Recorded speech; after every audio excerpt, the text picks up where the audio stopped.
그래서 인생은 마라톤이라고 생각하고요. 부자가 되려면 또 시간이 필요하고 당장 운이 없어도 시간이 있으면 충분히 누구나 부자가 될 수 있다. 로봇 시장은 제가 보기에는 20년 정도 걸린다 이런 생각이 듭니다. 매년 뭐 30%에서 40%씩 계속해서 성장을 해 나가는데 시간을 두고 지켜봐야 되는 시장이 아닌가 이렇게 생각이 듭니다. 지금 아무리 이제 소프트웨어가 발전이 돼도 이제 테슬라만큼의 지금 성능을 보여주는 자율주행 회사는 지금 없는 것 같다. 자, 이런 생각이 듭니다.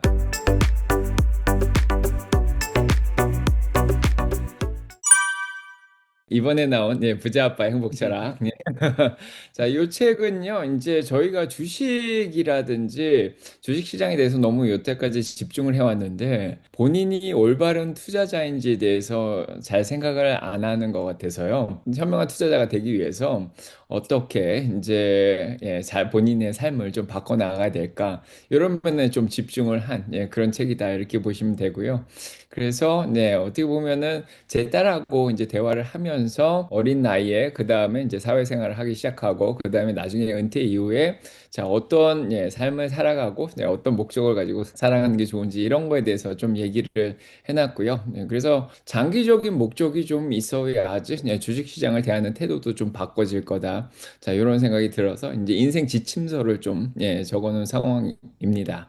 음, 그래서 이 책을 읽으시면은 아마 이제 욕심도 많이 내려놓게 되시고, 조급함도 없어지고, 투자에 있어서 이제 현명하게 이제 많은 대처를 할 수 있지 않을까. 저는 주식하고 인생이 굉장히 비슷하다고 생각을 하거든요. 그래서 인생에서도 돈을 잘 벌려면 어떻게 해야 되는 것처럼, 주식시장에서도 좀 비슷한 접근 방식을 쓰는 게 좋다. 자, 이런 생각을 가지고 이 책을 적었습니다. 좋습니다. 저희 인터뷰 중간중간 여쭤보도록 하겠습니다. 네, 교수님 요즘 또 시장 상황이 불안감을 느끼시는 분들이 많은데 요즘 주식 시장 어떻게 보십니까?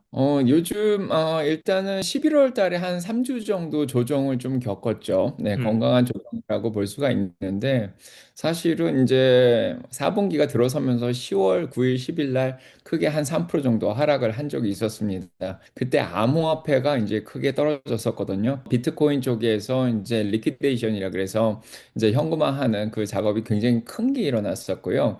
그때 12만 불까지 올라갔던 비트코인이 떨어지기 시작하면서 10월 말에 이제 주식시장이 잠시 반등을 했습니다. 뭐 금리도 좀 내리고 그다음에 실적 기간도 있었기 때문에 잠깐 반등을 했는데 11월에 다시 이제 실적 기간이 끝나면서 그때부터 주식시장이 계속해서 조정을 겪었죠. 그래서 10월 달에 이제 6,500선으로 한번 내려갔고 그다음에 11월에도 한 6,500선까지 한번 내려왔다가 지금 11월 말에 조금 반등을 한 상황인데요. 전반적으로 보면은 일단 4분기 들어서면서 셧다운이 좀 시작됐었죠. 그래서 그 셧다운이 이제 43일 정도 이제 좀 장기화되면서 주식시장에 굉장히 큰 영향을 미쳤고요. 그러다 보니까 데이터들이 이제 많이 나오지 않았습니다. 그래서 경기도 이제 둔화되고 관세 때문에 그동안 이제 트럼프의 탁고 때문에 조금은 주식시장이 좀 견인도 되고 금리도 좀 내려서 자, 유동성도 좀 풀리고 그래서 주식시장이 견인이 됐는데 이제 경기가 조금 둔화되는 모습을 좀 보여주고, 그 다음에 이제 실업률도 한 4.4%까지 이제 조금 노동 경기도 좀 안 좋아지고, 이런 것들이 이제 중첩이 되면서 모든 불확실한 상황이 계속해서 이제 증시를 좀 흔들었던 그런 상황이고요. 셧다운이 끝났음에도 불구하고 데이터들이 아직은 잘 나오고 있진 이제 않았던 그런 상황입니다. 그런 상황에서 이제 비트코인 시장이 8만 불까지 폭락을 하면서 주식시장에도 이제 영향을 미쳤고요. 거기에다가 이제 엔화 쪽에서 일본의 이제 금리를 인상한다 이런 얘기가 또 나오면서 일본 채권 금리가 올라가면서 뭐 전 세계적으로 뭐 조금 약간 공포감이 더 올라갔던 그런 상황인데요. 자, 그런 것들이 하나하나 조금씩 해결이 되면서 11월 말부터 이제 주식시장이 조금씩 지금 반등을 하고 있는 상황이고요. 무엇보다도 이제 연준 위원들이 이제 그동안 데이터가 안 나와서 금리를 안 내리겠다 이런 얘기가 좀 많았는데 이제 윌리엄스 총재의 발언을 시작으로 인해서 이제 12월 달에 금리를 인하하고 그다음에 노동시장에 좀 집중을 해가지고 경기가 둔화되는 걸 좀 막아야 되지 않겠냐. 자, 이런 얘기들이 좀 나오면서 12월 금리 인하 가능성이 높아지면서 증시가 조금 지금 반등을 해서 정고점 근처까지 지금 올라와 있는 그런 상황입니다. 이게 또 한국 같은 경우는 요즘 엔캐리 트레이드 청산에 대한 기사가 좀 많이 나오고 있거든요, 교수님. 일본이 금리를 올리기 시작하면 이게 난리가 날 것이다. 이런 얘기가 나오는데 엔캐리 트레이드 먼저 이 위험성 자체를 좀 어떻게 보시는지요? 저는 아직 엔캐리 트레이드 청산까지 걱정을 하는 그런 상황은 아니고요. 음, 사실은 작년에 엔캐리 트레이드 청산한다 그랬을 때 주시장이 많이 폭락을 한 적이 있었습니다. 음, 예, 그때는 달러 대비해서 엔화가 많이 올라갔었죠. 그래서 150엔을 뚫고서 한 140엔 초반까지, 그때까지 엔화 가치가 많이 올라갔었는데요. 이렇게 엔화가 쌀 때는 사람들이 이제 돈을 빌려다가 이제 엔화가 워낙 싸니까 엔화를 빌려다가 뭐 미국 주식에도 투자를 하고 전 세계 뭐 주식에 투자를 하고 그다음에 이제 나중에 주식이 올라가면 그거를 또 이제 청산을 하고 엔화를 갚고 뭐 이렇게 하는 그런 트레이드를 뭐 캐리 트레이드, 엔 캐리 트레이드더라 이렇게 얘기를 하죠. 그런데 그 현상이 일어난 게 150엔이 깨지고 145엔, 144엔 요렇게 내려가면은 엔화가 비싸지니까 나중에 갚을 음, 때 부담이 되니까 빨리빨리 갚아야 되겠다 이런 생각을 하는데 지금은 사실은 11월 한 셋째 주까지 엔화가 굉장히 가치가 점점 싸졌죠. 네, 그래서 157엔까지 올라갔다가 지금 155엔으로 좀 진정이 됐고요. 그다음에 이제 일본이 물가가 올라간다 뭐 이런 얘기가 있어서 자, 일본의 이제 중앙은행에서 금리를 12월 19일 날 이제 한번 정도 올린다 뭐 이런 얘기가 나오니까 금리가 갑자기 올라가서 그것 때문에도 또 주식시장에 음, 영향을 미쳤는데요. 뭐 최근에 10년물 국제 경매가 일본 국제 경매가 있었습니다. 근데 그게 좀 잘 되면서 금리가 지금은 좀 안정이 됐고요. 그다음에 엔화가 너무 싸지는 거에 대해서 조금 일본에서 개입을 한다 이런 얘기가 나오니까 좀 엔화 가치가 조금 올라가긴 했는데 급하게 좀 떨어지다가 좀 안정되게 뭐 155엔에서 달러 대비해서 지금 안정을 취하고 있습니다. 그래서 지금 당장은 뭐 엔캐리 청산을 걱정해야 되는 상황은 아닌 것 같다. 자, 이런 생각이 듭니다. 음. 작년부터, 지금 작년 7월이죠. 그때부터 지금까지 한 두 번 정도 144엔 정도까지 달러 대비해서 많이 내려간 적이 있었는데 그 정도까지 지금 내려가진 않았기 때문에 갑자기 엔화를 빌려서 미국 주식에 투자하거나 다른 주식에 투자했던 사람들이 주식을 다 팔고 나간다? 그런 상황은 아닌 것 같습니다. 예. 그러면 시장이 저희가 좀 걱정하는 것처럼 블랙 먼데이라고 하는 그 과거 작년에 그런 어떤 폭락, 금리 조금 올린다고 하니까 폭락하는 그런 거는 재현되지 않을 거라고 보시는 거네요. 네, 그렇습니다. 뭐, 일본 엔화 때문에 지금 미국 주식이 떨어질 것 같다. 뭐, 이런 생각 들지 않고요. 오히려 11월 말부터 지금까지 이제 S&P 500이 6,850까지 지금 올라왔죠. 음. 주식은 지금 잘 가고 있습니다. 네, 교수님, 엔비디아 주가가 역대급 실적에도 불구하고 지속적으로 하락을 하고 있는데요. 실적이 이렇게 뒷받침되는데 주가가 하락하는 이유가 뭘까요? 일단은 여러 가지 이유가 있을 수 있는데요. 일단은 첫 번째가 공매도들이 많이 들어오는 것 같다. 그 음, 다음에 수익 실현이 많이 일어나고 있는 것 같다. 자, 요게 가장 크다는 생각이 좀 듭니다. 그래서 일단은 지난번에 3분기에 이제 기관들이 거래한 설틴F 공시가 SEC에 이제 보고가 됐는데요. 뭐 피터 틸이 엔비디아를 팔았다. 뭐 소프트뱅크의 손정희 회장이 뭐 엔비디아를 다 팔았다. 그다음에 거기에다가 이제 마이클 버리가 이제 뭐 팔란티어라든지 엔비디아에 공매도를 쳤다. 이런 얘기가 이제 45일이 지난 다음에 이제 11월 15일 정도죠. 그때 근처에 해서 이제 계속 나오다 보니까 엔비디아가 이제 실적을 잘 냈음에도 불구하고 계속해서 지금 영향을 받은 그런 상황이 아닌가.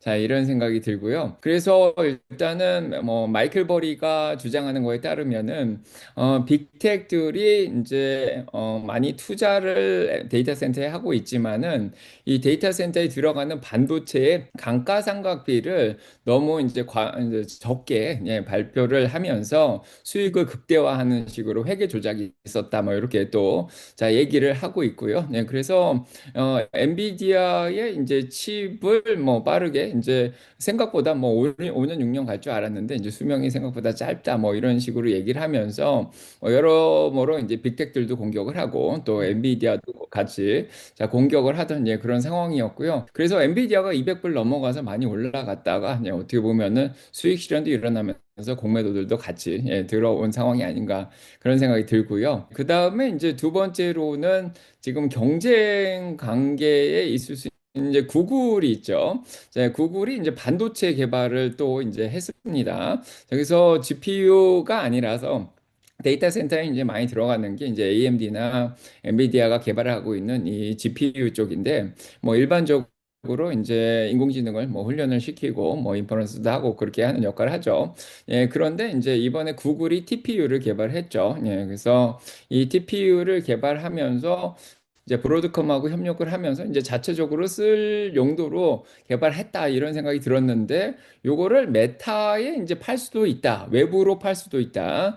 예, 이런 얘기가 나오니까 엔비디아가 이제 가져가고 있는 커다란 이 데이터 센터 파이 뭐 지금 51억 달러 이상 음, 분기로 매출을 내고 있는데 그거를 가져가지 않을까.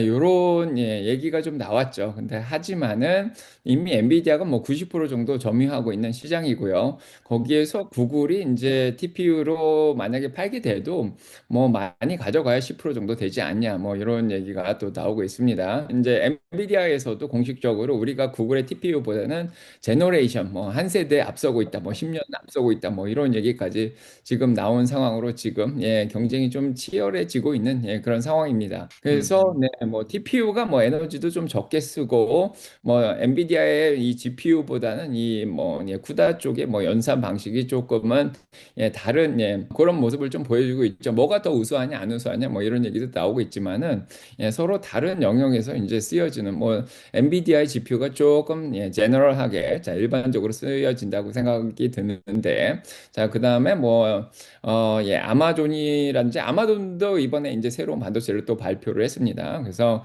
아마존, 마이크로소프트, 메타, 네, 구글이 자체적으로 개발하는 거는 뭐 자체의 목적을 위해서 예, 이렇게 쓰여지는 예, 그런 예, 뭐 DPU라고 생각이 드는데 이런 것들이 이제 엔비디아의 전반적인 예, 뭐 시장 점유율에 크게 영향을 미칠 것 같다 이런 생각이 안 들고요. 거기에다가 이제 전반적으로 총 유효 시장이죠. 예, 토탈 어드레서블 마켓이 2030년까지는 1조 달러 이상 시장으로 이제 크게 늘어날 거라고 뭐 지난번에 AMD 더 CEO도 리더스도 나와서 그렇게 얘기를 했고요. 그래서 시장이 커지는 만큼 뭐 엔비디아가 가져갈 파이도 크고요. 네, 그다음에 뭐 만약에 구글이 팔더라도 그 파이가 계속 커질 상황이기 때문에 크게 뭐 이 반도체 시장에 대해서 크게 걱정할 상황은 아닌데 이런 것들을 이제 미디어들하고 공매도들이 조금 뭐 공포나 이 걱정을 일으킬 만한 예, 그런 얘기들이 자꾸 나오다 보니까 예, 조금 예, 매도가 있고 네, 수익 실현이 있었는데요. 그럼에도 불구하고 170불 정도까지 내려왔다가 반등해서 지금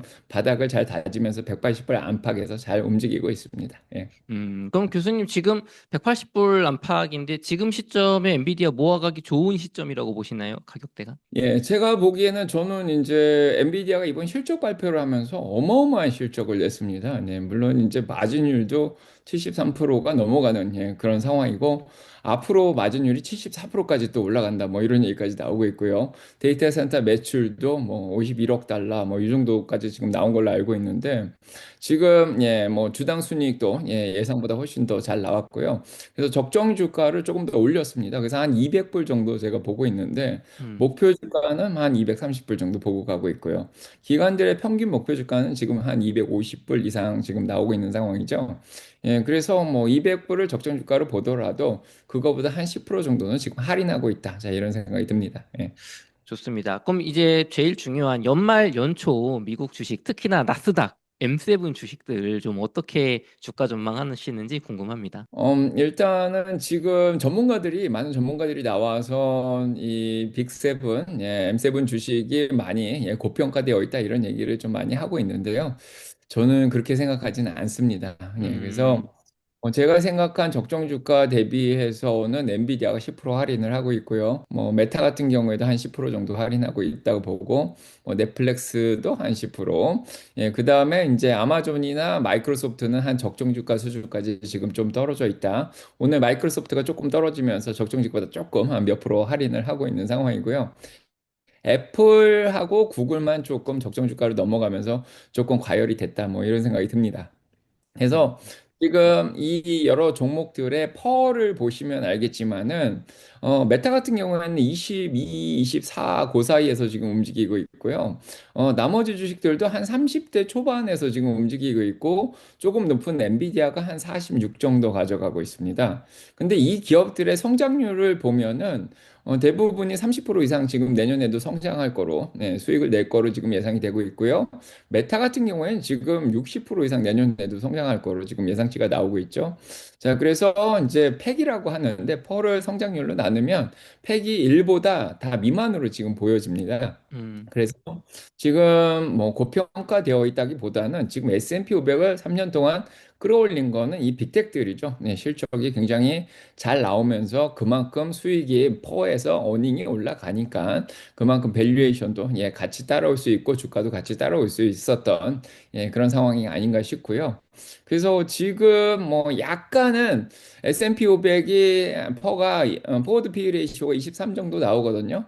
그래서 5년 평균 20이나 뭐 10년 평균보다는 지금 조금 높은 편인데 약간의 뭐 카푸치노 거품 같은 그런 거품은 좀 껴있긴 한데 이런 것들이 이제 당장 뭐 해결될 거다 뭐 이런 뭐 수익 실현으로 빠질 거다 뭐 이런 생각은 좀 안 들고요. 자, 음, 어떻게 보면은 이제 지금 올해도 수익을 많이 냈죠. 네, 그래서 S&P 500이 올해 초 대비해가지고 16% 정도 올랐는데 아마도 이제 수익 실현을 지금 하면 내년도에 당장 세금을 내니까요. 예, 내년도 뭐 1월이나 2월에 걸쳐 가지고 좀 봐가지고 이제 내년도에 수익 실현이 나오지 않을까 저 이런 생각이 좀 들고요. 그래서 이제 내년에 이제 수익 실현하면 내후년에 세금을 내니까요. 내년도에 이제 뭐 트레이드를 하다가 또 손해가 나는 부분이 있으면 또 그 수익 실현한 거가 또 빠지니까 아마 내년도에 수익 실현이 일어날 것 같아서 올해 말까지는 그래도 예, 잘 음, 버틸 수 있지 않을까. 자, 이런 생각이 듭니다. 그리고 음. 뭐, 예, 보통은 이제 11월까지 주식이 많이 올라온 경우엔 역사적으로 보면 12월 달도 보통은 한 2% 정도 올라가거든요. 예, 그래서 자, 이 12월 10일 날 금리를 좀 내려주면은 테크주들이 이제 금리를 내릴 기대감으로 이제 미래 가치를 현재 가치로 환산하면은 또 이런 주식들의 자산 가치가 또 올라가거든요. 그러면 테크주들 특히 빅텍들의 이제 자산 가치가 또 올라가게 되니까 그 기대감으로 또 이제 이런 주식들이 또 올라갈 자, 여력이 있다 뭐 이런 생각이 들고요. 뭐 중간에 이제 FOMC 12월 회의가 어떻게 나올지 모르겠지만 그거 나온 이후로 이제 뭐 잠시 매파적 발언이 나오면 좀 흔들릴 수는 있겠지만은 그래도 12월 26일부터 1월 2일까지 또 산타랠리도 1% 음. 정도 하면은 뭐 전반적으로 12월은 무난하게 빅텍들도 예, 잘 넘어가지 않을까 이런 생각이 듭니다. 예. 그럼 12월은 이제 산타랠리 좀 약간의 상승을 보셨는데 그럼 1월 연초에 약간 이익 실현하는 물량이 나오면서 약간 좀 떨어질 수 있다. 이렇게 보시는 건가요? 내년 주식 전망이 이제 들으시는 분들이 그럼 내년에도 미국 주식 좋다는 거야? 뭐 떨어진다는 거야? 요거 좀 궁금하실 것 같아요. 제가 작년 말에 인터뷰를 봤던 것 같은데 아마 레이드 음, 익스펜션 사이클이라 그래서 이제 작년에 25% 이상 올랐고 재작년에도 한 23% 올랐거든요. 음, 그 다음에 이제 보통은 주식이 올라가면 한 3년 정도는 꾸준하게 올라가는데 그래서 올해도 한 10% 정도 오르지 않을까 그렇게 생각을 했는데 지금 16%나 올라왔습니다. 그래서 음, 3년 사이클로 지금 예, 확장이 되면서 주식이 잘 올랐는데요. 지금까지 보면은 빅텍들의 매출 상황이 뭐 수익을 내는 그런 상황이 계속해서 높게 유지가 잘 되고 있습니다. 그래서 이런 흐름 자체가 지금 4차 산업혁명이 2015년부터 시작해서 지금 거의 10년 정도 지금 지난 그런 상황이거든요. 예, 음, 그래서 지금 어떻게 보면 무르익는 그런 상황이라서 수익이 계속해서 잘 낼 수 있는 예, 그런 상황이 아닐까. 뭐 제미나이하고 뭐 오픈 AI하고 경쟁하면서 뭐 오픈 AI가 밀린다 뭐 이런 얘기도 지금 나오고 있지만 그건 AI 내부 내에서의 경쟁을 얘기하는 거지. 전체적인 4차 산업혁명 흐름은 지금 거의 완성기에 와 있다 뭐 이런 생각이 들고요. 그래서 그 수익 상황이 계속해서 이어져서 뭐 내년에도 좋지 않을까 이런 생각이 듭니다. 그래서 지금 EPS 내년도 성장 예상이 4%에서 5% 정도 내년에도 성장할 거다 이런 예상치가 좀 나오고 있거든요. 그래서 지금 6,800을 기준으로 하든지 뭐 올해 말까지 7천 정도 간다고 생각하면은 뭐 내년도에도 한 7,500 정도 네, 조금 뭐 더 긍정적으로 보면은 뭐 도이치뱅크처럼 한 8천 정도 자 그렇게 예상을 할 수 있는데 물론 자 올해처럼 한 번씩 예, 내려갔다가 자 과열기를 뺐다 올리고 자, 그런 게 좀 계속 연출이 되지 않을까 싶고요. 가장 아마 걱정되는 거는 이제 연준이 12월 달에 금리 인하를 하면 하면은 그 다음 금리 인하가 내년도 4월이나 돼서나 되지 않을까 이렇게 얘기가 지금 나오고 있습니다. 음, 그래서 지금 파월 연준의장이 내년 5월 15일까지 임기가 이제 아직도 지속되고 있는 상황인데 그때까지도 계속 이제 데이터를 보고 결정하겠다. 약간 매파적으로 물가가 너무 올라간다. 아니면은 관세 영향 때문에 아니면은 경기가 너무 침체된다. 네, 그래서 뭐 약간은 스태그플레이션 우려 때문에 뭐 금리를 내리기가 어렵다. 뭐 이런 얘기도 계속 할 수 있고요. 자, 그래서 이제 4월하고 4월 말이거든요. 이제 그때 금리를 내리고 이번에 12월에 내리는 그 사이에 지금 요 기간이 약간은 좀 불안한 그런 상황이고 뭐 미국 경기가 이제 쇼핑 시즌도 이제 겨울이 돼서 이번 크리스마스까지는 쇼핑이 잘 돼서 소매 판매가 1월까지는 잘 나오겠지만 1월 달은 이제 판매가 별로 없겠죠. 음. 그래서 2월부터는 이제 소매 판매가 줄어들고 소비자들 소비도 줄어들고 그다음에 약간의 지금 뭐 인공지능뿐만 아니라 오늘도 이제 ADP에서 사기업 고용 지수가 나왔는데 마이너스 3만 2천이 나왔어요. 예상은 만 명이 늘어날 거로 생각했는데 고용 시장도 지금 생각보다 좀 빠르게 악화되고 있는 그런 모습을 좀 보여줍니다. 그래서 이런 것들이 지금 2월, 3월, 4월까지 걸치면서 자, 어떤 속도로 지금 떨어질지 이게 좀 걱정이 되는 그런 상황이고요. 물론 이제 케빈 하센 뭐 차기 연준의장은 5월 달에 되면은 무조건 금리를 내린다 뭐 이런 얘기를 하고 있지만은 그거는 일단은 5월 달에 돼 보면 그다음에 알 수 있을 것 같다 이런 생각이 좀 들죠. 그래서 일단은 내년에 이제 네 번 내리더라도 지금부터 이제 12월부터 이제 4월 사이에 약간 공백기가 있기 때문에 그 사이에 뭐 약간 불안 요소로서 좀 작용을 하지 않을까 이런 생각이 듭니다. 교수님, 테슬라의 FSD가 한국에서도 이제 소개가 되면서 지금 언론상에서 굉장히 화제가 되고 이거 인터넷에서는 정말 뜨겁거든요. 한국에서는 그 성능에 깜짝 놀라고 있는데요. 테슬라의 FSD, 미국 현지의 평가는 어떠한가요? 제가 테슬라를 몰고 있죠. 네, 네, 그래서 모델 Y를 몰고 있는데, 제가 최근에 FSD 14.2.2를 받았습니다. 네, 사실은 14.1.7을 먼저 받았는데, 한국에는 14.1.4가 지금 모델 S하고 X에 들어갔죠. 근데 음, 제가 FSD 12부터 몰았고, 13도 이제 몰았는데, 2년째 몰고 있는데, 이번에는 확실히 다르다는 게 느껴졌습니다. 이번에는 제가 저희 집에서 맨하탄까지 제가 운전을 해서 갔고요. 자율주행으로. 그 다음에 이제 제 체육관까지 운전을 했는데 두 번 다 한 번도 개입을 없이 차에 타서 버튼 한 번만 눌렀더니 주차까지 완벽하게 해줬습니다. 오, 네, 그 이전에는 중간중간에 제가 좀 이렇게 엑셀도 밟아주면서 엑셀을 밟아도 이제 멈추진 않거든요. 조금 도와준다던가 뭐 이렇게 경고등이 들어오면 핸들을 손으로 좀 잡아서 흔들어 줘야 되는 뭐 그런 걸 했어야 되는데 이번에는 그런 것도 없었고요. 그래서 거의 공유 택시가 이제 완성이 된 게 아닌가. 그래서 도로에 있는 이제 동물 시체가 있었습니다. 사슴 시체가 있었는데 네. 잘 피해서 지나가더라고요. 그 다음에 이제 응급차가 지나오는데 옆에 섰다가 가는 그런 모습을 보면서 이제는 카메라 기반으로도 자율주행이 4단계까지도 갈 수 있는 그런 상황이 오지 않았나. 이런 생각이 듭니다. 그래서 지금 샌프란시스코라든지 이제 텍사스 오스틴이라든지 아리조나 피닉스에서 지금 이제 공유 택시를 지금 운영을 하고 있는데 이게 아마 빠르게 이제 많은 도시 뉴욕 포함해가지고 많은 도시로 이제 퍼져 나가지 않을까 그런 생각이 들고요. 지금 뭐 우버가 가지고 가고 있는 지금 1년 매출이 아마 60억 달러 정도 되는 걸로 알고 있는데 한 9조 정도. 그게 전체 공유 택시 시장의 한 75% 정도 되거든요. 그 정도는 테슬라가 가져올 수 있지 않을까. 어, 그렇게 생각이 들 정도입니다. 그래서 물론 우버에서 직접 테슬라를 사서 그런 FSD를 써도 되는 그런 상황이니까요. 음. 충분히 그럴 만큼 확신이 생긴 그런 FSD 업데이트가 아니었나 이런 생각이 듭니다.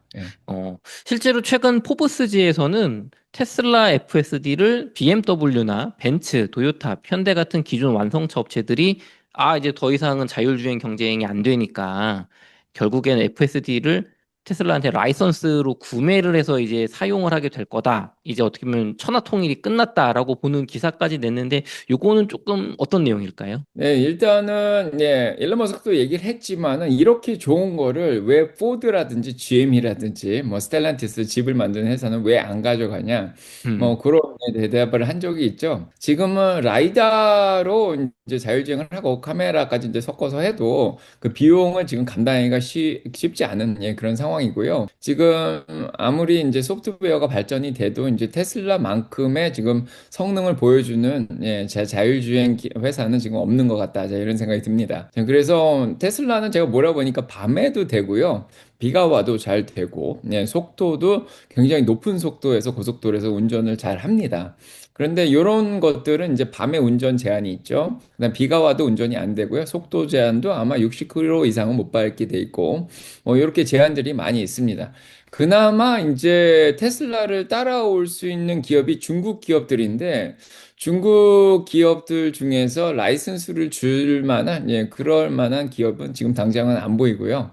예, 음, 그래서 이제 테슬라가 지금 이제 카메라 이제 사람 눈보다 카메라가 더 요즘은 지금 소니 카메라를 쓰는데 훨씬 더 기능이 많이 좋아지고 있는 상황이죠. 음, 그래서 AI5로 바꾸면서 이 카메라 성능도 더 좋은 걸로 바꾼다 얘기를 하고 있습니다. 그래서 사람이 볼 수 있는 것보다 훨씬 더 멀리 보고요. 성능도 좋아지고 이런 기반을 해서 지금 자율주행이 완성되고 있기 때문에 아마 이게 잘만 되면은 미국 기업뿐만 아니라 유럽 기업들, 뭐 중국 기업들도 테슬라한테 소프트웨어를 예, 좀 라이선스를 받아서 써야 되는 상황이 곧 오지 않을까 이런 생각이 듭니다. 제 생각에는 지금 갖다 써도 되지 않을까. 자, 이런 생각이 들 정도입니다. 예. 이게 테슬라엔 굉장한 이제 결국에는 호재가 될 텐데 반면에 이제 빅쇼트의 주인공이죠. 굉장히 유명하신 마이클 버리는 테슬라가 지금 굉장한 고평가 구간이고 꿈과 희망만으로 주가가 올라가고 있는 그런 기업이다라고 하면서 굉장히 비판을 했습니다. 요 의견 좀 어떻게 보십니까? 저는 그렇게 생각은 안 하고요. 네, 일단 퍼가 너무 높습니다. 지금 음, 주가로 퍼가 200이 넘어가고 있는 그런 상황이라서 음, 이 고퍼를 물론 이제 팔란티어는 더 높죠. 네, 거의 400 가까이 되니까 두 배가 더 높은데 과연 이런 높은 퍼를 주주들이 감당을 할 수 있는 수준이냐 아니냐 이게 중요하죠. 그래서 테슬라의 리테일 쪽에 이제 테슬라 주식을 사는 사람들이 이 테슬라에 대한 믿음이 있냐 없냐가 이게 중요하지 퍼가 높냐 안 높냐로 예, 결정을 할 수 있는 상황은 아닌 것 같아요. 예, 그래서 일단은 퍼가 높아도 감당을 할 수 있는 이유가 내년도 후반기부터 나올 만한 게 너무 많이 지금 남아 있어서 그렇습니다. 음, 그래서 지금 일단은 이 공유 택시 관련된 소프트웨어도 많이 팔 수 있겠지만은 일단은 에너지죠. 메가팩이라든지 이런 에너지 산업이 지금 빠르게 성장을 하고 있습니다. 그래서 지금 매출이 분기가 30억 달러 이상씩 또 나오고 있고 그게 빠르게 또 예, 판매가 되고 있는 예, 그런 상황이고요. 자, 거기에다가 내년도에는 옵티머스가 또 나온다고 하죠. 그래서 지금 오늘 이제 백악관에서 이제 로봇을 좀 지지를 해준다. 뭐 이런 얘기까지 나왔습니다. 그래서 테슬라가 오늘 급등한 예, 그런 상황인데요. 오늘 동시에 옵티머스가 뛰어가는 영상도 예, 오늘 공개가 됐습니다. 그래서 사람보다 더 빨리 확 지나가더라고요. 사람처럼 조깅을 해가지고. 그래서 원래 로봇은 천천히 걸어가야 되는데 이제는 음, 빨리 뛰고요. 그 다음에 이제 손도 예, 굉장히 잘 움직이는 예, 그런 모습을 또 보여주고 있는 그런 상황입니다. 그래서 옵티머스가 만약에 내년에 이제 1만 대 정도 생산이 되고 2030년까지 진짜 100만 대씩 생산이 되고 그런 걸 준비하려고 지금 텍사스 공장 옆에도 이제 땅을 파고 있는 상황이고요. 지금은 프레몬 캘리포니아 공장에서 지금 생산을 하고 있는 상황인데 그게 내년에 진짜 1만 대 정도 나와서 이제 수익성이 또 생기기 시작하고 자, 그 다음에 이제 세미 트럭이죠. 네, 네바다 공장에서 클래스 A짜리 큰 트럭이 내년부터 이제 대량으로 또 생산이 됩니다. 자, 그것도 기대하고 있고요. 지금 사이버캡이죠. 네, 그래서 2인용, 예, 고저가형, 예, 자동차도 내년이면 또 나올, 예, 그런 상황이고요.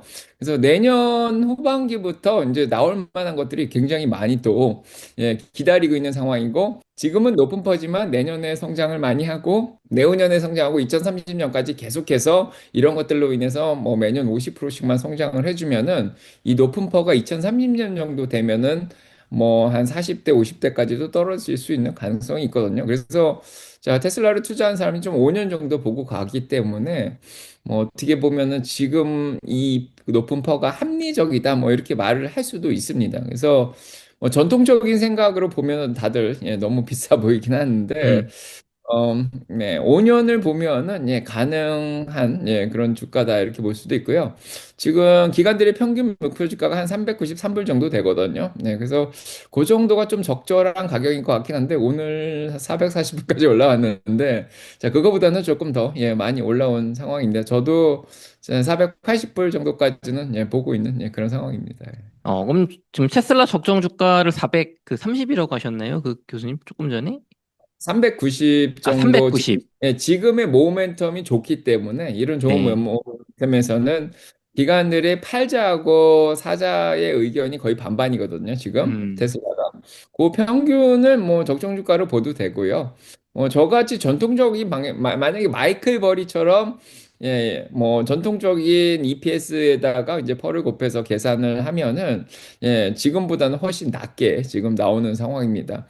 뭐 한 300불 정도까지도 예 아니면 그 밑으로도 지금 볼 수 있는 상황인데 지금 모멘텀 타고 올라오고 있기 때문에 자, 아직까지 그렇게 내려가려면 시장도 폭락을 해야 되고 음. 산업도 폭락을 해야 되고 테슬라도 악재가 터져야 되는데 그런 거는 지금 예 눈에 보이진 않습니다. 예. 그럼 테슬라는 지금 주식이 주가가 어쨌든 교수님이 보시는 390불보다는 높잖아요. 440불 정도 하니까. 그럼 지금 네. 시점에 구매하는 거는 조금 이제 비싸다, 좀 뭐 조정을 기다려 봐야 되나, 이렇게 봐야 될까요? 예, 일단은 한 2주 전이 좋았죠. 예, 380불 때까지 내려갔었는데 음. 네, 그때가 예, 조금이라도 뭐 줍줍을 할 수 있는 기회가 아니었나. 뭐 저 같은 경우에 사진 않았는데, 예, 만약에 테슬라의 모멘텀을 예, 굉장히 좋게 보고 뭐 이렇게 한다면은 뭐 조금이라도 예, 줍줍할 수 있는 기회가 되지 않았나 싶긴 한데, 방금 얘기 드렸듯이 테슬라의 모멘텀이 아마 내년도 봄이 지나고 여름 정도, 예, 후반기 들어서면서 더 좋아질 것 같기 때문에. 지금부터 주식시장도 마찬가지고 테슬라도 마찬가지고 예, 지금부터 아마 내년 한 4월 말까지는 좀 지켜봐야 되는 그런 음. 상황이라서 예, 가격이 적정 주가보다 많이 할인하는 가격으로 내려갈 가능성도 있습니다. 예. 그때 사모으면 좋다. 뭐 이렇게 예, 얘기해 예. 주신 것 같아요. 교수님, 최근 양자 컴퓨터가 주목을 많이 받고 있는 것 같아요. 특히 비트코인 업계에서는 양자 컴퓨터의 보안 이슈로 두려움도 커지고 가격도 흔들리고 있습니다. 특히나 IBM의 그 양자 컴퓨터 연구원 분께서 어떤 기고하신 신문 같은 거 저도 보면서 이거 좀 대비해야 된다, 그런 얘기 하셨던 게 기억나는데, IBM 주식도 최근에 많이 올라왔습니다. 이유가 좀 뭘까요? 일단은 IBM하고 이제 구글에서도 이제 양자 컴퓨터를 개발을 하고 있죠. 네, 그래서 음. 어떻게 보면 양자 컴퓨터 내에서도 이제 서로 간의 경쟁이 좀 일어나고 있는 예, 그런 상황입니다. 그래서 뭐 엔비디아하고 구글, 뭐 이렇게 아마존 간에 또 경쟁을 하듯이 뭐 AMD하고도 경쟁하듯이 이 양자 컴퓨터 내에서도 지금 경쟁이 좀 치열하게 좀 일어나고 있는데요. 누가 승자가 될지 모르는데 마이크로소프트도 구글도 거기에다가 IBM도 개발을 하고 있고요. 그 음. 외에 이제 중소기업이 뭐 아이온큐라든지 디웨이브 퀀텀 컴퓨팅, 예, 그다음에 리게티 컴퓨팅, 그다음에 영국의 아키칸텀 뭐 이렇게 이제 많은 회사들이 지금 출연하고 있는 예, 그런 상황입니다. 예, 음. 그래서 지금 예, 어떻게 보면은 IBM이나 구글은 좀 약간은 가치주에 가깝다 이렇게 생각이 들고요. 예, 음. 나머지 중소형주들은 이제 성장하고 있는 그런 기업이기 때문에 IBM이 잘하면은 예, 다른 기업들이 조금 영향을 받고 있는 예, 그런 상황입니다. 그래서 IBM이 또 시스코랑 협력을 해가지고 또 네트워크를 형성시켜서 뭐 양자를 개발한다 이런 얘기도 있었는데 자, 이에 질세라 다 중소기업들도 열심히 지금 따라오고 있습니다.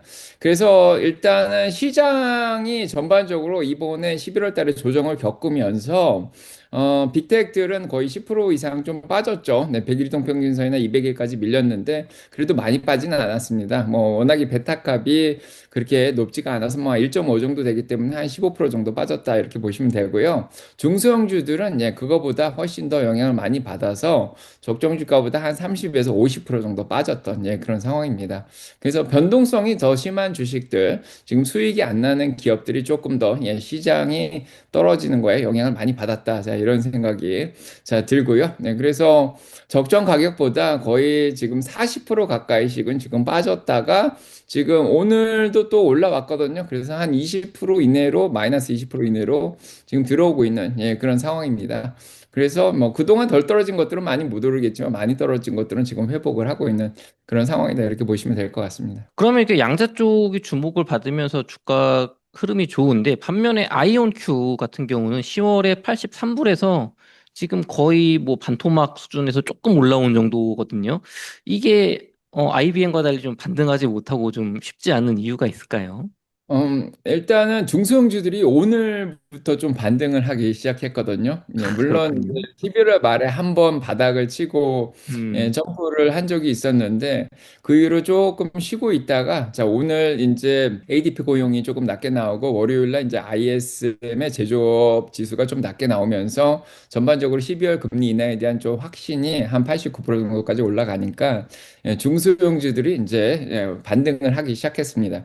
그래서 금리 인하에 대한 기대감과 뭐 이 서비스 쪽에 예, 경기는 그렇게까지 또 나쁘지 않고 소프트 랜딩으로 가고 있다 이렇게 하니까 중소형주들이 지금 예, 빠르게 예, 따라서 올라오고 있는 예, 음, 그런 상황이고요. 예, 그래서 이제 먼저 예, 빅텍들하고 뭐 다우 주식들이 먼저 올랐고 나머지 주식들이 지금 따라서 지금 올라오고 있는 상황입니다. 그래서 음. 이제 아이온큐도 뭐 적정 제가 생각한 적정 주가보다 지금 40%까지 빠졌다가 지금 마이너스 20%까지는 반등을 한 게 아닌가 이런 생각이 듭니다. 예. 좋습니다. 양자 컴퓨터 대표 주식들 적정 가격 좀 어떻게 보시는지 그 투자 조언 부탁드리겠습니다. 저는 일단은 최근에 양자 흐름이 조금씩 좋아지고 있습니다. 그래서 5년 전보다는 많이 지금 양자 컴퓨터를 직접 팔고 있는 회사, DA 북한텀 같은 그런 회사도 있고요. 지금 여러 가지 협력도 예, 지금 나오고 있는 상황이고, 이제부터는 이제 2030년 정도면은 이제 뭐 2029년, 30년 정도면은 플러스가 나는 기업도 나올 거다 이렇게 생각이 들었는데, 최근에 퀀텀 컴퓨팅이라는 회사가 수익이 플러스가 나는 그런 현상도 음, 좀 있었습니다. 자, 그래서 이제 양자들이 정부하고도 협력을 많이 하고 있고요. 자, 뭐 독일 같은데, 뭐 연구소 같은데 양자 컴퓨터를 또 실질적으로 이제 팔아서 예, 배치까지 하고 있는 예, 그런 상황입니다. 그래서 이제 적정 주가를 예, 뭐 디에이브 칸텀이라든지 리게트 컴퓨팅 자, 요런 데는 한 15불 정도 봤었는데 요즘은 좀 올려놨습니다. 그래서 한 30불 정도 보고 있는 예, 그런 상황이고요. QBT 같은 경우에는 지금 뉴저지 쪽에 있는 조그만 회사인데 예, 여기는 한 15불 정도 보고 있고요.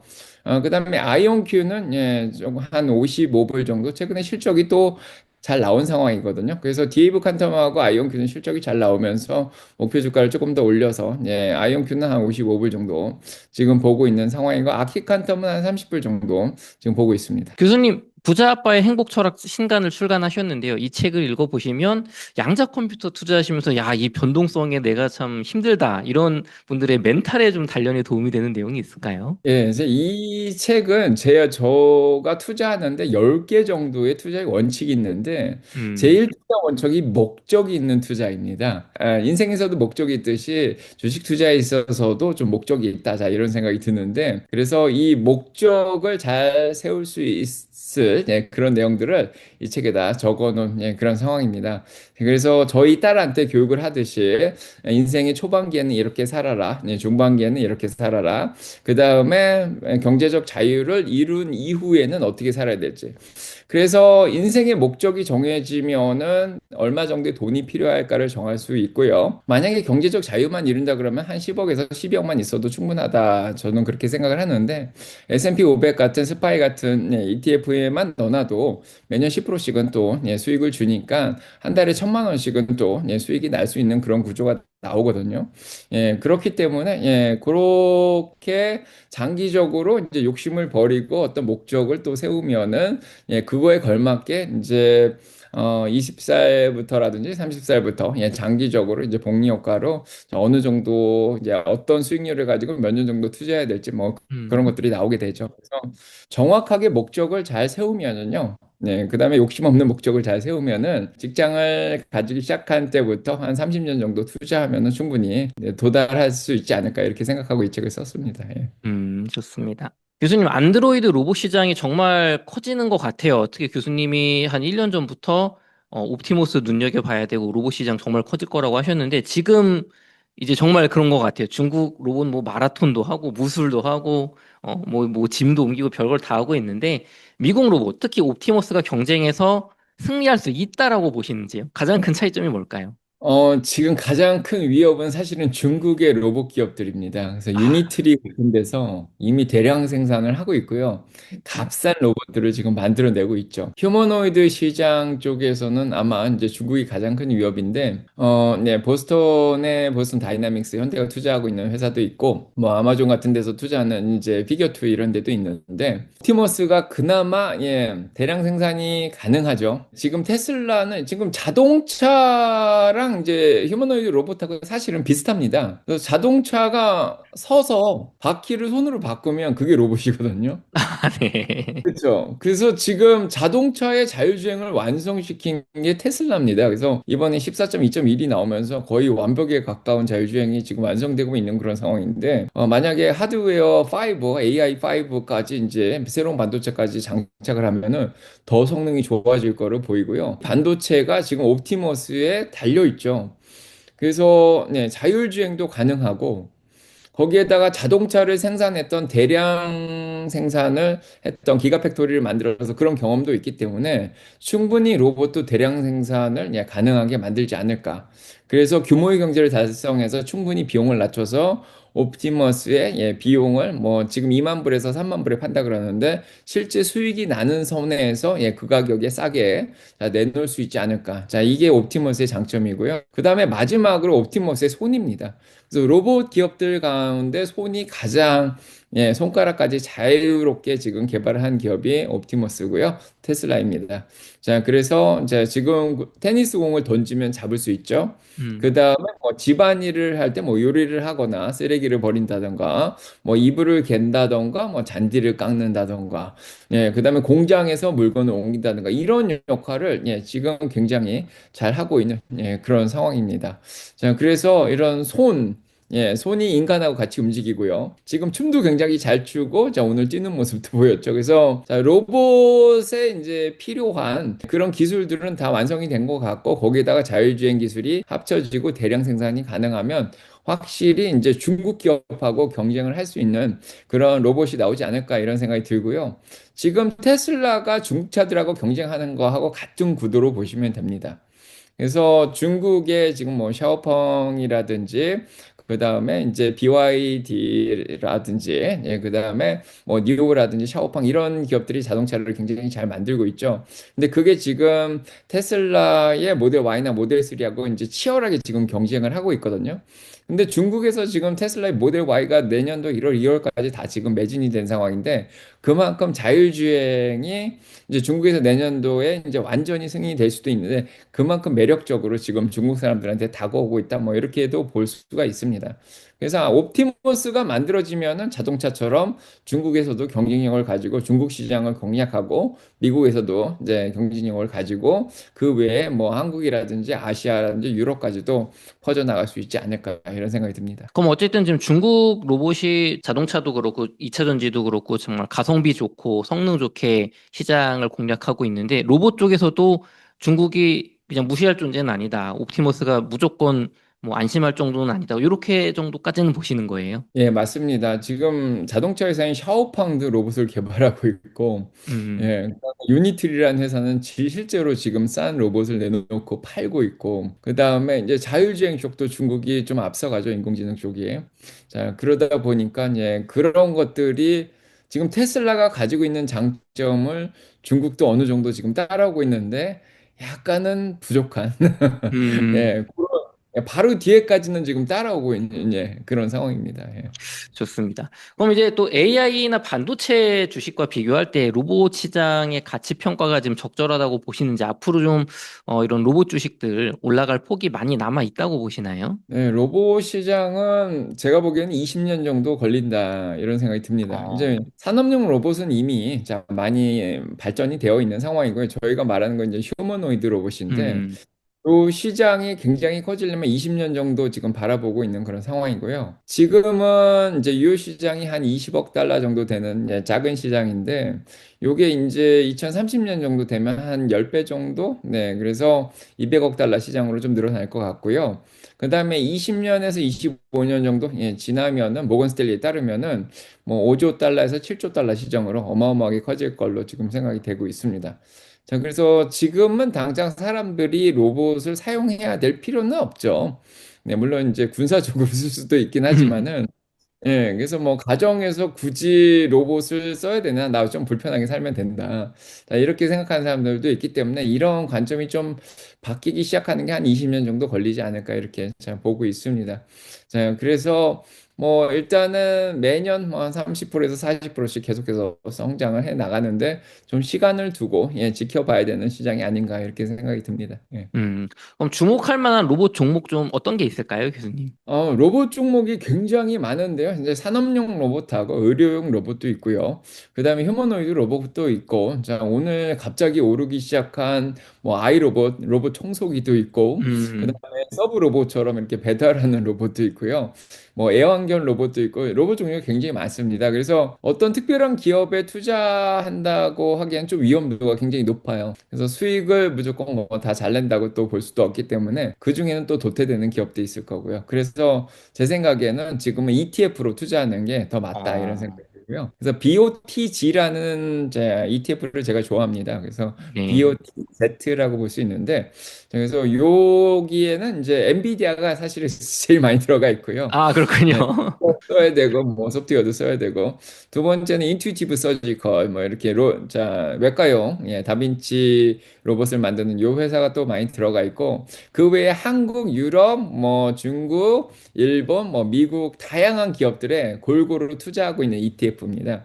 그래서 그런 것들을 이제 종합적으로 가지고 가 있는 이 보츠라는 ETF가 나쁘지 않다 이런 생각이 들고 저는 적정 주가를 32불로 봤는데 한 2주 전에 지금 32불로 내려왔다가 지금 올라왔는데 35불로 한 32불에서 35불 사이에서 뭐 조금씩 모아가면은 나쁘지 않겠다 이런 생각이 듭니다. 예. 음, 교수님 지금 1억이 있다면 섹터를 불문하고 로봇주 포함해서 어떤 주식들로 좀 포트폴리오를 교수님이랑 구성하시겠어요? 1억이라는 돈이 어떻게 생겼냐가 굉장히 중요한데요. 네.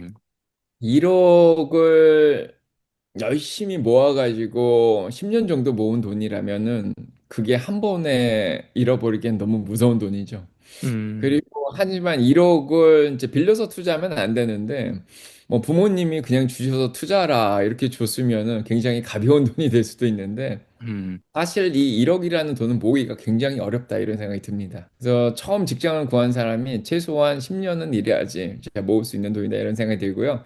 그런 돈을 쉽게 버리면 안 된다는 생각이 듭니다. 그래서 일단은 1억이 이제 복리효과로 2억이 되고 2억이 또 4억이 되고 뭐 이제 4억이 8억이 되고 이렇게 복리 효과를 누릴 수 있으려면은 꽤 시간이 뭐 5년, 뭐 7년 뭐 이렇게 걸려야지 2배 되고 그 위에 또 5년, 7년 돼야지 또 4배가 되고 이렇게 되거든요. 그래서 그 원금을 지켜내는 게 굉장히 중요합니다. 지금 1억이라는 음, 돈이 사실은 지금 뭐 모은 사람 입장에서 보면 굉장히 크지만은 나중에 경제적 자유를 이룬 뭐 10억, 12억 정도 모은 사람들이 보면은 사실 그렇게 큰 돈은 아니거든요. 근데 그 1억이란 돈은 굉장히 소중한 돈이 이게 없으면 1억이 안 만들어지거든요. 그래서 이게 만약에 잘못 투자를 해서 5천이 되고 7천이 돼서 쪽을 파이가 작아지면은 이게 12억, 10억 되는데 시간이 2배 정도 더 걸릴 수 있습니다. 그래서 이거는 어떻게 해서든지 지켜내면서 매년 10%씩 수익을 낼 수 있게끔 이 파이를 지키려고 돈을 안 잃으려고 노력을 굉장히 하셔야 되는데 자, 음, 그러다 보면은 당연히 10% 정도 수익을 낼 수 있는 그런 ETF를 가져가든지 아니면은 조금 분산을 잘 해서 비중을 가져가는 게 골고루 비중을 가져가는 게 좋다 이런 생각이 드는데 기본적으로 반은 안전자산에 들고 가시고요. 5천만 원 정도는. 음, 보통 자기 나이만큼은 안전자산을 가져가라고 하는데 어느 정도 10년 정도 돈을 모으셨으면 지금 나이가 35에서 한 40 정도 되셨을 거다 이런 생각이 드는데 그 정도 되셨으면은 예, 한 35, 40% 정도는 무조건 안전자산을 가져가야 되는데 음, 무조건 반은 이제 안전자산을 좀 들고 가시고 음, 나머지 반에서 예, 나머지 반을 스파이나 예, QQQ 같은 예, ETF를 들고 가든지 왜냐하면 ETF는 나쁜 주식은 빼고 좋은 주식은 계속 넣으니까 장기적으로 우상향한 하거든요. 예, 그런 음, 가정이 있기 때문에 자, 이런 ETF를 가져가는 게 좋다 이런 생각이 들고 만약에 종목을 가져가고 싶다 이렇게 생각하시면은 웬만하면 우량주 위주로 한 10개 정도 예, 산업별로 나눠 두시는 게 그래서 5%씩 10개를 가져가는 게 좋다 음, 이런 생각이 듭니다. 그래서 예, 뭐 이렇게 빅텍 뭐 7개를 자 5%씩 예, 가져가고 예, 나머지 이제 35%니까 15% 정도를 예, 그거를 이제 조금 중소형주에 좀 본인이 좋아하는 종목에도 좀 음. 넣어보고 뭐 그렇게 할 수는 있습니다. 예, 예, 어, 교수님, 그러면 절반은 뭐, 예를 들면 스파이나 QQQ 넣고, 약간 중소형주 조금 넣고, 여기 어떻게 보면 공격 붙으려고 50%는 안전자산이라고 하셨잖아요. 그럼 제 생각에는 많은 분들이, 스파이가 안전자산 아니야? 이런 생각, S&P 500 추종 ETF가 안전자산 아니야? 하실 것 같은데, 요거 조금 개념, 안전자산의 개념 좀 다시 한번 잡아주세요. 예, 안전자산이라는 거는, 예, 어떻게 보면은 변동성이 크지 않은, 뭐, 1년에 많이 변동을 해야지, 뭐, 한 3% 정도? 음, 예, 뭐, 그 정도, 예, 그러니까 인플레이션을 이길 수 있는 정도의, 예, 그런 것. 그래서 주식시장이 아무리 큰 변동을 해도, 네, 뭐, 많이 빠져야 3% 정도? 예, 이렇게 빠지는 걸 안전자산. 뭐, 어떻게 보면 아예 안 움직이는 주식이 될 수도 있는데, 이게 단기 채권 같은 경우에 들어가면은, 이제 지금은 이자율을 한 3.5%는 주거든요. 네. 3.5에서 4% 정도. 그래서 단기 채권에 넣어놓든지 아니면은 금이라든지 뭐 부동산이라든지 부동산도 미국에서는 매년 5%씩은 좀 올라가는 예, 그런 성향이 있거든요. 좋은데 이제 음, 집을 사면. 그래서 이런 것들은 어떻게 보면 안전자산이라고 볼 수가 있죠. 네, 음, 그래서 그거 외에는 달러라고도 볼 수 있는데 이제 달러보다는 MMF 마켓 이렇게 세 들어가서 단기 채권하고 달러로 같이 형성이 된 거에 음, 들어가면 머니 마켓 펀드죠. 네, 한 3, 4% 정도는 1년에 수익을 주니까 인플레이션은 이길 수 있습니다. 그래서 현금을 들고 있어도 예, 돈을 잃지 않는 범위 내에서 가져갈 수 있는 게 안전자산이다 이렇게 제 생각이 듭니다. 그럼 어떻게 보면은 한국으로 치면은 내 집 살 집 한 채 하고 미국 달러 단기 국채 정도의 한 합 토탈로 50% 정도 가져가고 나머지는 이제 주식에 좀 스파이나 QQQ 같은 거 넣으면 좋겠다. 이렇게 말씀을 저희가 이해해도 될까요? 아니요, 예, 그거 일단은 예, 보는 1억밖에 없기 때문에 예, 음, 1억을 투자하기 때문에 부동산은 일단 빼고 생각하는 게 좋을 것 같고요. 좋습니다. 그래서 단기 채권, 금, 예, 달러 이제 요건 세 음, 개로 좀 안전하게 이제 50% 정도 가져가고 1억이니까 네, 집은 이제 어떻게 보면 투자라고 생각할 수도 있지만 본인이 살 보금자리를 마련하는 거기 때문에 음, 투자 개념보다는 이제 은퇴하고서도 살 수 있는 예, 그런 곳이다. 이렇게 생각하고 가족의 뭐 역사나 문화를 만들어 나가는 곳이다. 이렇게 생각하고 뭐 투자 개념에서는 조금 뭐 제외하고 별개로 보는 생각 게 좋겠다. 예, 별개로 보고요. 아무튼 영끌을 해가지고 자 미국에서는 이제 대부분 모기지를 써서 30년 고정금리로 이제 많이 빌려서 투자하는데 부동산 투자가 굉장히 좋긴 합니다. 그래서 이제 뭐 미국에서는 5% 정도만 이제 뭐 본인이 내도 95%로 은행에서 빌려주고 그렇게 레버지를 써서 이제 좋은 곳에 집을 사면은 뭐 이렇게 학군 좋은데 뭐 이런 데서 음, 사면은 매년 5%씩 올라가니까요. 그래서 본인이 투자한 것보다 95%의 레버리지 은행 돈으로 이제 30년 동안 꾸준하게 저 5%씩 올라가면은 어마어마한 돈이 예, 처음부터 목돈이 큰 돈을 가지고 투자를 하기 때문에 음, 이제 수익을 낼 수 있는데 지금은 저희는 이제 주식 관련된 자 얘기 뭐 이렇게 음. 주식 적금 뭐 달러에 한정해서 지금 얘기를 하고 있습니다. 예. 좋습니다. 그럼 어쨌든 1억으로 투자할 때 금이나 미국 국채나 이런 안전자산에 최소 50%는 넣고 나머지 ETF나 뭐 개별 종목을 좀 생각해 보시라는 의견 주셨습니다. 많은 분들이 네. 놀라실 것 같아요. 우리 반 교수님 하면 막 테슬라, 엔비디아 막 이런 얘기 개별주 얘기하면은 주식 많이 투자하라고 하실 것 같은데 오히려 개별주보단 또 ETF를 권하시네요. 제 책은 목적 있는 투자가 가장 큰 원칙이지만 두 번째 원칙이 자산 배분입니다. 그래서 전략적 음, 자산이라는 개념을 이해하셔야 되는데, 제 책에 잘 적어 놓긴 했습니다. 그 이전 책에 또 많이 적어 놨는데, 비중 조절이 굉장히 중요해요. 그래서 주식 음. 시장이 폭락을 하면은 이 위험 자산들이 50%였던 게 40%로 쪼그라들 수가 있습니다. 아, 그쵸. 그러면 안전 자산이 50이었던 게 60이 돼 버리죠. 그쵸. 그럴 때 그 10%의 안전 자산을 떼서 떨어진 주식시장에 넣는 겁니다. 그러면 주식시장이 폭락했을 때 기회가 왔을 때 주식을 싸게 주식 숫자를 많이 늘릴 수가 있어요. 그쵸. 그러다가 나중에 이제 주식이 모두 다시 올라오게 되면은 그 50%가 또 60%가 됩니다. 그러면 안전자산이 40%로 줄어들게 되죠. 그럴 때는 그쵸. 주식에서 수익 실현을 해서 다시 50%를 채워넣고 이렇게 융통성 있게 투자하다 보면 약간 워런 버핏식의 투자 방식하고도 약간 비슷한 겁니다. 그래서 주식시장에 사실은 2년에 한 번씩 조정이 오고 6년에 한 번씩 큰 폭락이 오는데 이번에도 2025년에 20% 이상 폭락하는 그런 장이 왔었지 않습니까? 그런 네. 기회가 왔을 때 이런 50%를 들고 있다가 줍줍을 하게 되면은 굉장히 싸게 주식들을 살 수 있죠. 그래서 이런 기회들을 이런 기회가 사실 많이 오지 않고 6년에 한 번씩 오니까 30년 투자할 때 5번밖에 안 오거든요. 나, 그 5번 기회를 잡으셔야 됩니다.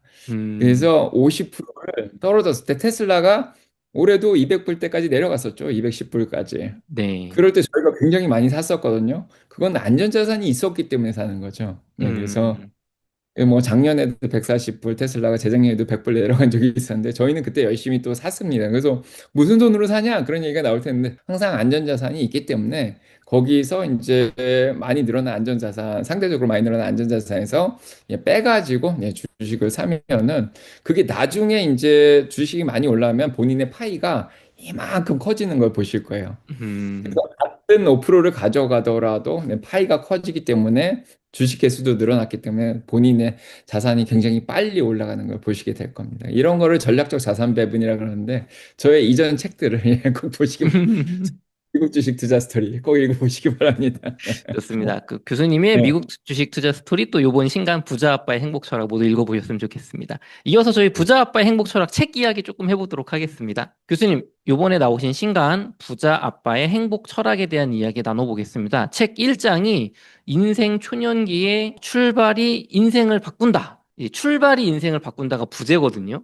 이 초년기엔 출발이 중요하다는 얘기인데 이 어떤 내용인지 좀 궁금합니다. 예, 초등학생하고, 중고등학생을 지나고, 그다음에 대학생까지 계속해서 도전하고 극복하고 성장하다, 해야 된다, 이런 얘기를 하고 있습니다. 자, 그래서, 결국에는 나중에 성장을 해서 가치적으로 생산을 해야 되는데, 초반에 이제 도전하면서 본인의 능력을 계속해서 키워나가는 게 굉장히 중요하다는 얘기를 하고 있는 거죠.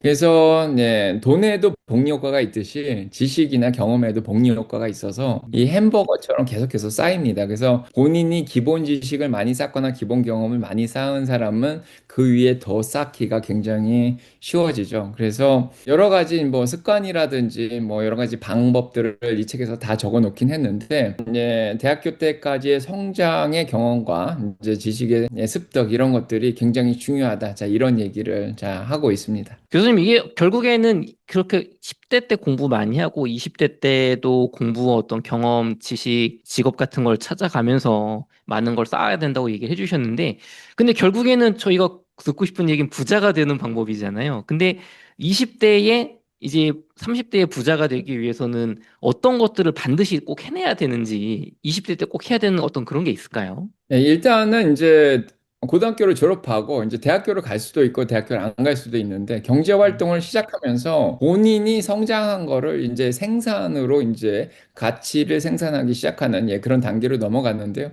이 음, 책에서는 그 시기를 중간 시기라고 얘기를 하고 있습니다. 그래서 음, 생산 활동을 시작하면서 은퇴할 때까지의 시기, 자, 그 시기를 보통 한 30년 정도 잡는데요. 이 시기 동안에 충분히 경제적 자유를 이룰 수 있고 거기에다가 부자까지 될 수 있는 그런 가능성이 있죠. 그래서 거기서부터 본인이 어떻게 돈을 모으고 투자를 하냐가 굉장히 중요해집니다. 그래서 직업이 중요한 게 아니고 음, 본인이 월급을 받은 돈에 자, 몇 프로를 떼서 뭐 100만 원이든 200만 원이든 어떻게 저축을 해서 돈을 모으고 모은 돈을 어떻게 투자를 하냐. 자, 이거에 따라서 이제 경제적 자유를 이루고 은퇴를 뭐 조금 더 빠르게 하면 뭐 20년이 있다가 할 수도 있고 조금 늦게 음, 하면 뭐 3, 40년이 걸릴 수도 있는데 자, 그래서 자, 노후를 또 준비할 수 있는 그런 뭐 아무튼 다양한 굉장히 좋은 그런 방법들을 이 책에 적어 놨습니다. 예. 네. 교수님 좀, 속 시원하게 질문 드리겠습니다. 책의 챕터를 네. 보니까 운이 없다면 복리의 마법을 이해하라는 챕터가 제 눈에 띄었거든요. 요거 좀 어떤 내용인가요? 일단은 인생에 있어서 운이 좋은 사람들이 있어요. 네, 그래서 음, 저는 제 딸하고 대화하는 이런 소설 형식으로 지금 글을 썼는데 음, 저는 운이 좋은 사람이 아니었습니다. 그래서 아, 대학교 때까지 복권을 몇 번 사본 적이 있는데 한 네. 번 적이 없습니다. 옛날에는 주택복권이라는 게 있었는데 당첨이 한 번 됐는데 500원짜리가 된 적은 있어요. 음, 근데 그 이상 제가 뭐가 돼본 적이 한 번도 없습니다. 그러면서 제가 깨달은 건, 아, 나는 운이 좋은 사람은 아니구나. 그렇다고 이제 대학교를 졸업하고 대학원을 졸업하고 인맥이 또 좋았던 것도 아닙니다. 그래서 누가 저를 끌어준 상황도 없고요. 음, 그런 상황에서 또 미국으로 유학을 왔는데, 자, 미국 유학 생활 동안 아니면 졸업하고 나서도 아무 연고도 없는 미국에 와서 29살에 나와서 영어도 잘 못하고 이민 문제도 있었고 뭐 굉장히 고생을 많이 했는데 저는 그렇게 운 좋게 문제들이 다 해결이 된 적이 별로 없습니다. 그래서 이민 문제도 해결이 잘 된 적이 없고 뭐 직장이 한 번에 구해지고 뭐 이런 상황도 없었고요. 그래서 고생을 굉장히 많이 했는데요. 자, 아무튼 그런 것들을 제 책에다 적어놨는데 이렇게 운이 없음에도 불구하고 제가 직장을 처음 구한 게 이제 30대 중반이었는데 음, 그때부터 지금까지 한 17년 정도 투자를 하면서 경제적 자유를 이루고 어떻게 보면은 뭐 부자라고 할 수 있는 그런 돈을 모았는데 그래서 그럼에도 불구하고 경제적 자유는 충분히 이룰 수 있다. 자, 그런 얘기를 했고요. 그 비밀이 복리의 효과에 있는 거죠. 그래서 72의 법칙이라는 게 있습니다. 그래서 매년 10%씩 수익을 내면은 7년 정도 걸리면 이제 72를 10으로 나누면 7.2가 되죠. 그래서 7.2년이 되면 본인의 자산이 두 배가 늘어난다는 그런 계산 방식입니다. 그래서 1억을 모은 사람이 7년이 있으면은 2억이 되고 그 음, 다음에 7년이 더 지나서 14년이 되면은 4억이 되죠. 그래서 14년입니다. 그래서 30살에 돈을 모으기 시작해도 되고 25살부터 돈을 모을 수도 있는데 한 40살쯤 되면은 1억이 한 4억 정도 모을 수 있는 그런 상황이 되고요. 음, 40살에서 이제 47살 정도 되면은 그게 이제 8억이 되는 거고 48에서 56이 되면 16억이 되죠. 그래서 아, 56세, 그래서 25세부터 56세 거의 한 30년이면은 10%씩만 수익을 내더라도 충분히 경제적 독립을 이룰 수 있고요.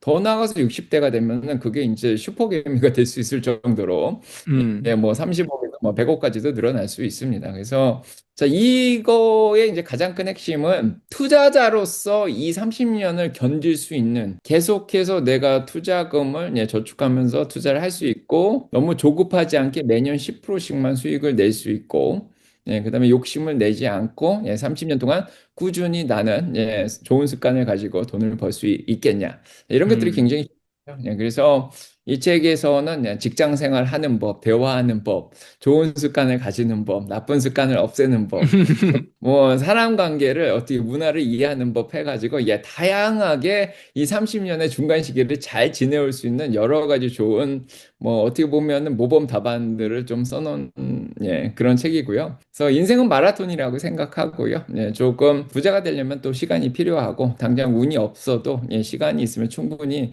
누구나 부자가 될 수 있다. 자, 이 책에서는 그런 것들을 적어 놨습니다. 그래서 항상 도전, 극복, 성장하면서 음. 은퇴 잘 갈 수 있기를 그렇게 좋은 팁들을 적어 놨습니다. 예. 네, 이 책에 또 따님에게 해주시는 그런 행복 철학이라고 해주신 것처럼 결혼 이야기가 들어가 있더라고요. 제가 보니까 행복을 위한 배우자의 세 가지 조건이라는 내용이 인상적이었는데 뭐 다 말씀해 주시기 어려우시다면 뭐 한두 가지라도 조금 소개 부탁드리겠습니다. 자, 이번 중간 시기에 이제 행복의 가장 중요한 요소로 자유라는 걸 제가 적어놨습니다. 이제 경제적 자유도 적었지만은 그 외에 다른 자유의 개념도 적어놨는데요. 그거와 같은 맥락에서 결혼도 어떻게 보면은 자유를 어느 정도 보장받는 예, 그런 결혼이 행복할 수 있다. 자, 이런 얘기를 좀 적어놨습니다. 그래서 배우자를 만날 때 이제 팀플레이를 하죠. 같이 살기 때문에 여러 가지 생활 여건상에서 자유가 제약이 많이 됩니다. 그래서 결혼을 원하지 않는 사람들도 많이 요즘 나오고 있죠. 네, 근데 사실은 미국 통계에 따르면 결혼을 하면 행복감이 올라간다. 자, 이런 사회학자들의 이제 통계 결과가 더 많이 있습니다. 그래서 가장 기본적인 거는 이제 경제적으로 둘이서 같이 돈을 벌게 되면 많은 혜택이 생기고 뭐 세금 면에서나 뭐 죽었을 때나 서로 간에 굉장히 좋은 혜택들이 정부에서 이제 법적으로 보호를 많이 해주고 있죠. 그래서 자, 일단 경제적으로 좀 여유가 더 생기고 경제적 자유도 조금 더 빨리 이룰 수 있는 그런 상황이지만은 그것보다 더 나아가서 자유가 보장될 수 있는 그런 환경도 있느냐. 남편과 자, 아내 사이에 대화가 참 잘 되고 상대방의 자유를 사생활을 좀 더 존중도 음. 자, 해주고 이런 것들도 굉장히 중요하다. 자, 이렇게 또 적어놨습니다. 그러니까 가장 기본적인 건 본인의 가치관을 너무 강요하거나 아니면 이렇게 집안에 이제 경조사 같은 데 너무 많이 다녀야 된다든가 자 아니면은 그래서 여러 가지로 완전한 자유는 아니지만 원하지 않는 그런 것들을 안 하더라도 자유가 보장이 되는 거죠. 그래서 그런 자유에 대한 것들을 좀 잘 적어놨고요. 그 다음에 이제 두 번째로는 이제 서로 간에 이제 문화적인 충돌이 있을 수 있는데 서로 살아온 가치관이 많이 틀리기 때문에 그런 것들이 잘 맞는 뭐 성격이나 문화적으로 잘 맞는 그런 사람을 찾는 게 이제 배우자로서 적합하다 뭐 이런 얘기도 또 적어놨고요. 마지막으로 이제 행복하기 위해서는 책을 보시기 바랍니다. 좋습니다. 뭐 네. 책 얘기는 뭐 책을 이제 또 읽어보시면 좋은 얘기가 나올 것 같고요. 많은 분들이 교수님한테 궁금해하시는 교수님이 투자를 이렇게 알려주시면서 많은 정말 수많은 분들을 이제 봐오셨을 때 개인 투자자들이 결국엔 투자에 잘하시는 분도 있지만 뭐 공부를 많이 하시고도 실패하는 경우가 있잖아요. 아, 교수님이 볼 때 투자의 개인 투자자가 실패하는 가장 큰 이유 뭐 한 가지도 좋고 뭐 두 가지도 좋습니다. 딱 한두 가지만 꼽자면 뭐가 있을까요?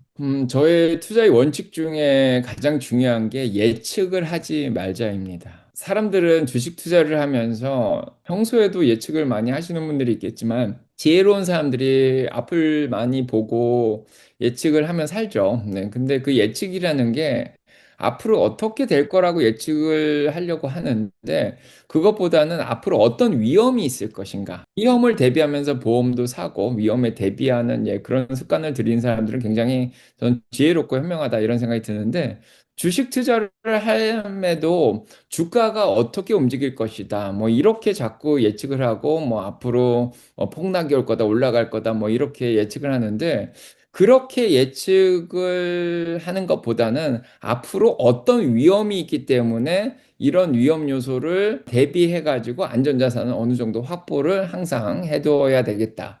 뭐 그러니까 워런 버핏이든 뭐 대가들은 항상 그렇게 하겠죠. 그래서 위험에 대비하는 주식 시장에 2년에 한 번씩 폭락은 오고 6년에 한 번씩 큰 폭락이 오는데 그런 것들에 대해서 미리미리 좀 대비를 하는 그런 지혜가 좀 필요하고요. 그래서 주가나 뭐 미스터 마켓이 IQ가 너무 좋다 그러잖아요. IQ가 음. 천인데 올라갈 수도 있고 내려갈 수도 있는데 어떤 한 가지 이유로 올라가거나 한 가지 이유로 내려가지 않거든요. 어떤 한 가지 이유 때문에 올라가거나 한 가지 이유 때문에 떨어지면은 보통 3일 이상을 가지 않습니다. 그래서 그 단 한 가지 이유로 올라가는 걸 설명하면서 그게 계속 갈 거로 예측을 하고 한 가지 이유로 주식시장이 떨어질 거라고 계속 떨어질 거라고 생각을 하지만 뭐 3일 이상 가지 않죠. 주식시장이 굉장히 장기적으로 영향을 받으려면 한 6, 7가지 정도. 뭐 엔캐리 청산에다가 뭐 침체에다가 물가가 올라가고 금리는 안 내리고 뭐 거기에다가 지정학적 문제 뭐 중국이 대만을 공격할 수도 있다.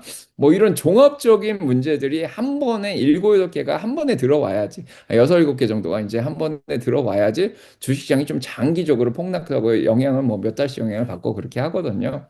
그런데 그런 것들을 다 예측하기가 정말 힘듭니다. 그래서 예측보다는 그거의 반대말로 적정 주가를 보고 가격을 알고 그거보다 싸게 사라 항상 얘기를 하죠. 그래서 음. 예측보다는 대응이라고 뭐 워런 버핏은 얘기를 하지만은 예측하지 말고 그 저는 주식은 매매라고 이렇게 생각을 하는데 사과 가격이 5천 원이면은 5천 원보다 싸게 좀 사놨다가 작황이 조금 좋을 때 그다음에 이제 사과 가격이 인기가 너무 많아서 많이 올라가고 작황이 안 좋으면은 가격이 올라가죠. 그래도 좀 비싸게 팔고 하는데 이 사과라는 거의 가격이 5천 원이라는 걸 정확하게 알면은 굉장히 주식하기가 굉장히 좋아집니다. 그래서 모든 주식들의 이제 적정한 가격을 계산해서 제 책에 보면 이제 계산법이 많이 나오는데 적정 가격을 알면은요 그 위에서는 욕심을 안 부리고 오히려 수익 실현을 하게 되고요 적정 가격보다 이제 싸면은 그거보다 할인할 때 뭐 10% 할인할 때 20% 할때 분할해서 조금씩 사면은 나중에는 이제 적정 주가 위로 다시 올라갈 때 더 수익을 낼 수 있는 그런 상황이 있고요. 그래서 호재나 악재를 자꾸 따라다니면서 자꾸 예측을 하려고 하지 말고 그것보다는 적정 가격을 알고 모든 주가는 허상이다 이렇게 생각을 하시고 주가가 아무리 올라가도 다시 내려오고요 적정 가격으로 주가가 아무리 떨어져도 그 허상인 주가는 적정 가격으로